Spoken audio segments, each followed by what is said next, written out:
Le combat se poursuit pour sauver l'immeuble du 37 rue de la Servette, toujours menacé de destruction.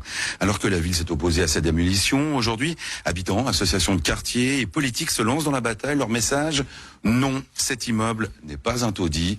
Denis Palma et son sujet tout de suite.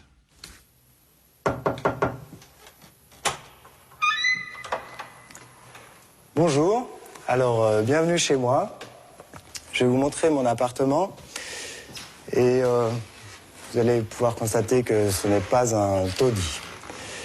Donc nous avons ici un bel appartement spacieux avec du plancher qui vient d'être fait, parquet partout dans l'appartement.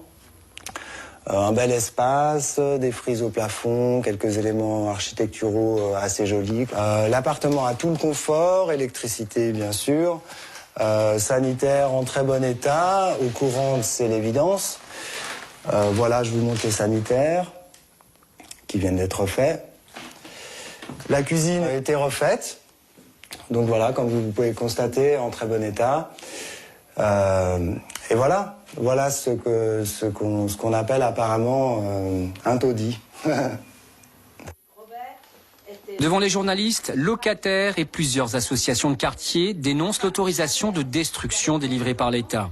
Selon elles, elle viole la loi Blondel, loi qui protège le patrimoine construit de Genève. Il faut donc conserver cet immeuble, qui est un élément du patrimoine de la Servette. Cet îlot qui se déploie sur un certain nombre d'immeubles homogènes, de bonne qualité et qui répond aux besoins d'un certain nombre des habitants de Genève. Selon un rapport d'experts du feu, cet immeuble serait vétuste, donc dangereux pour ses habitants. Un argument balayé par Pierre Gauthier, conseiller municipal d'Ensemble à gauche. Cet immeuble, par rapport à d'autres, n'est pas ni plus ni moins insalubre ni insécure. Il est tout simplement un immeuble de la fin du 19e siècle.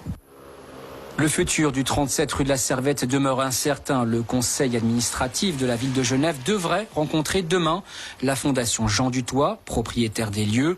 Les habitants espèrent un compromis qui permettrait de sauver l'immeuble.